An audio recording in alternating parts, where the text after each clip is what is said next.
السلام علیکم قابل قدر ویورز، I-14 اسلام آباد میں ایک خوفناک حادثہ ہوا جس میں گاڑی مکمل طور پر تباہ ہو گئی۔ دوستو، یہ CDA کا سیکٹر I-14 اسلام آباد ہے۔ یہ رفیع اللہ شہید چوک سے آپ آگے مشرق کی سمت جاتے ہیں تو راستے میں میاں چوک آتا ہے۔ تو دوستو، میاں چوک پہ ایک ٹرالی جا رہی تھی کہ اس نے غلط ٹرن لیا اور ایک تیز رفتار کار سے ٹکرا گئی۔ دوستو، اس میں موجود ڈرائیور شدید زخمی ہو گیا جبکہ گاڑی مکمل طور پر تباہ ہو گئی۔ ہم آپ کو دکھا رہے ہیں وہاں کے لائیو مناظر کہ وہاں جو حادثہ ہوا تو اس کے بعد کی کیا صورتحال ہے۔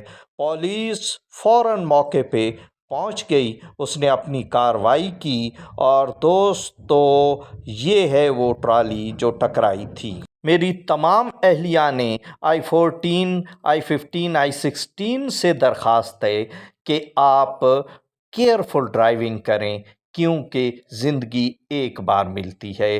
آپ نہ تو اپنی زندگی کے دشمن بنیں نہ ہی کسی اور کی زندگی کو نقصان پہنچائیں۔ خدا را آپ پر احتیاط ڈرائیونگ کریں۔ آپ دوستوں سے گزارش ہے کہ ہمارے چینل کو سبسکرائب کریں تاکہ آپ کو تازہ ترین حالات کا پتہ چل سکے۔ اسی کے ساتھ ہی اللہ حافظ۔